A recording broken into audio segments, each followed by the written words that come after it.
Vámonos a temas relevantes. Como le decíamos, México no tiene una posición clara en torno a los organismos genéticamente modificados, básicamente al maíz amarillo para consumo animal. Pero hoy vino el secretario de Agricultura de los Estados Unidos, se reunió con el presidente, dijeron que era para planear la reunión cubre de febrero. ¿Cómo lees tú esto, Kenneth Smith, como ex jefe negociador de México de los acuerdos comerciales? ¿Qué señal te manda? ¿Qué lees tú? Buenas noches, ¿cómo estás? Qué gusto en saludarte. Muy buenas noches, David. Gracias por la invitación. Pues mira, a mí me parece que obviamente la reunión fue específicamente para hablar de este tema que tanto le preocupa a Estados Unidos. Esa es una realidad. Ya tuvimos la primera llamada entre la embajadora Tai, la representante comercial de Estados Unidos, y la secretaria Buenrostro de la Secretaría de Economía hace un par de semanas, donde además del tema energético se puso en la mesa el tema de maíz. Entonces, la visita del secretario Vilsack, por supuesto, hay muchos temas de cooperación en materia agropecuaria entre México y Estados Unidos, por supuesto, se habla de los diversos mecanismos y reuniones de líderes que vendrán en los próximos meses, pero sin duda se trató la preocupación de Estados Unidos con el tema de las posibles restricciones a la importación de maíz, que bueno, tendría un costo tremendo para los agricultores estadounidenses. Importamos más de 19 millones de toneladas de maíz Y amarillo también de para los Estados Unidos. consumidores mexicanos, ¿no? Ese es el punto principal. Mira, se hizo un estudio muy interesante por parte de los productores de Estados Unidos, una empresa que se llama WPI, especialistas en el mercado agroalimentario, y donde analizan que para México la producción del maíz transgénico, si se cancela la importación, que sería una violación del TEMEC porque está permitida esta importación, pero si se les baja la cortina, afectarías el costo y el precio del maíz, también el maíz no transgénico. Es muy importante. México es autosuficiente en maíz blanco, que se utiliza para la tortilla, pero al restringir la demanda, estas cantidades enormes que entran normalmente a México para el sector pecuario y alimentos industrializados, al cerrarle esa puerta vas a hacer que se incremente el precio del maíz que se utiliza para la tortilla. Y este estudio calcula un incremento de entrada el primer año en más de 19% del costo del maíz. Esto que se llevaría obviamente entre piernas al precio de la tortilla, al precio de los cárnicos, porque causaría un incremento en el insumo para el alimento de los Estamos animales. hablando como del rebrote de la inflación, como no vemos desde el siglo pasado, ¿eh? El problema es que hoy en día tenemos esta situación de escasez de estos productos a nivel mundial, una crisis alimentaria en diversas partes del mundo y una inflación de precios de alimentos en México que está alrededor de 15%, mucho más arriba de la inflación general que tenemos en el país.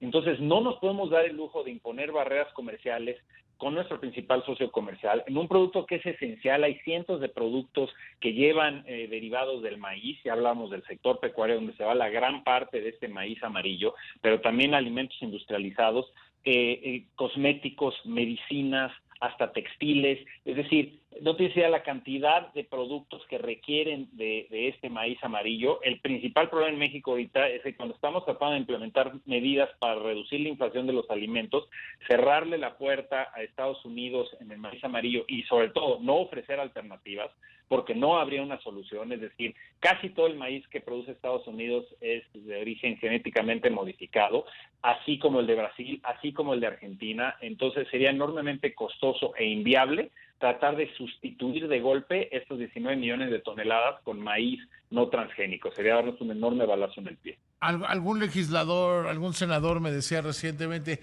porque el debate está ahí. Es decir, bueno, ¿y por qué lo cambiamos? No hay nada en el mundo con el que se podría cambiar. Es una situación muy difícil. Si tú ves, por ejemplo, no solo están ya incrementando de manera importante los precios del maíz antes de esta terrible idea de restringirle las importaciones de maíz proveniente de Estados Unidos, ya veíamos por la crisis de Ucrania y de Rusia, que producen más o menos el 15% del maíz a nivel mundial, un incremento en los precios.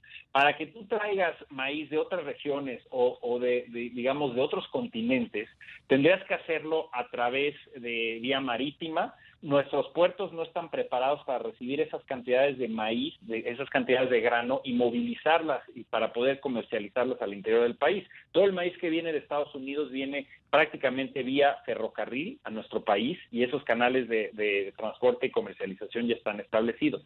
Si de golpe tratas de cambiar y traerlo de otras regiones del mundo y que además no sea genéticamente modificado, vas a tener precios altísimos y vas a tener un desabasto tremendo para la tortilla, para el sector pecuario, etcétera. Le vas a pegar la canasta básica de los mexicanos de menores ingresos.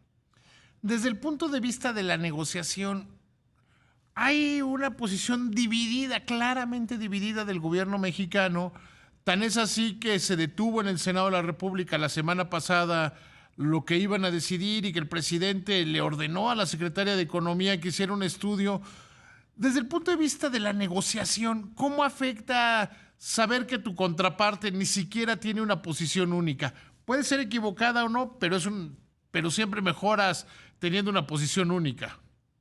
Sí, por supuesto, y como bien señalas, hay una división muy clara en el gabinete, yo diría, obviamente la Secretaría de Economía, Hacienda, la Cancillería, que tienen un interés en que se implemente correctamente el tratado, entienden la importancia de la relación económica y la integración comercial con Estados Unidos, y luego tienes a Salud, a Semarnat, al CONACYT, formando un bloque que se opone con posiciones ideológicas en contra de todo lo que tenga que ver con los organismos genéticamente modificados, a pesar de que tenemos una ley de bioseguridad de organismos genéticamente modificados, una comisión intersecretarial que se asegura que no entre ningún producto a México que no haya pasado por filtros muy estrictos de análisis de riesgo, de trazabilidad, etcétera. Lo que aquí está sucediendo es que México está decidiendo por razones ideológicas simplemente bajarle la cortina a las importaciones provenientes de Estados Unidos sin hacer un análisis técnico y científico. Entonces, eso viola el TEMEC de entrada. Obviamente nuestros socios comerciales, no solo Estados Unidos, pero Canadá ya lo mencionó en la visita de la ministra en esta semana, pues obviamente es una situación en donde van a tener que pensar si se van a ver obligados a solicitar consultas como lo hicieron en materia de energía e iniciar un proceso que puede ser muy costoso para México de solución de controversias bajo el TEMEC. Desde tu experiencia, ¿qué estimas que vaya a pasar? Mira, yo te diría lo siguiente. Obviamente, como bien señalas, el gabinete está dividido. Personajes como Víctor Suárez en la Subsecretaría de Agricultura impulsan esta restricción, esta cancelación de las importaciones de maíz. Pero el secretario tiene una posición diametralmente diferente. Exactamente, el secretario Villalobos entiende la importancia de cumplir con el TEMEC, entiende que el comercio agrícola con Estados Unidos es la gallina de los huevos de oro para México, más de 64,000 millones de dólares de comercio bilateral con México, que tiene un superávit casi de 15,000 millones de dólares en el sector agropecuario con Estados Unidos. No podemos poner eso en peligro. Entonces, el jaloneo va a seguir al interior del gabinete. Yo creo que hay argumentos muy sólidos por parte del secretario Villalobos, por parte de la Secretaría de Economía, si es que decide tomar la bandera correcta aquí y señalar que esto es una violación del TEMEC y que además incrementaría los precios de una manera inaceptable para la población de nuestro país.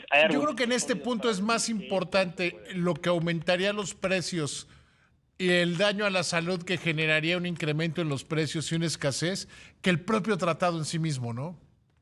Mira, es el argumento más fuerte. Por supuesto queremos cumplir con el tratado porque si no lo hacemos nos llevan un panel, nos ponen represalias comerciales y eso afecta a nuestros productos de exportación y al empleo en México, el empleo en el sector exportador. Pero lo más relevante aquí es que de un punto de vista de política de Estado, tienes que tratar de garantizar alimentos, una nutrición apropiada para la población, sobre todo la población de menores ingresos, que gasta más del 50% de sus ingresos en estos alimentos de la canasta básica. Justamente los alimentos a los que les pegarías en un incremento, en algunos casos de hasta 48% de incremento en los precios de la tortilla, del pollo y otros productos que requieren de esta cadena saludable de importación de maíz proveniente de Estados Unidos. Ken, te agradezco muchísimo que me hayas perdón, ya me hice bolas, que me hayas tomado la llamada y como siempre, mándale un abrazo a tu papá. Muchísimas gracias, David, así lo haré y sigo a tus órdenes. Hasta luego, que te vaya muy bien.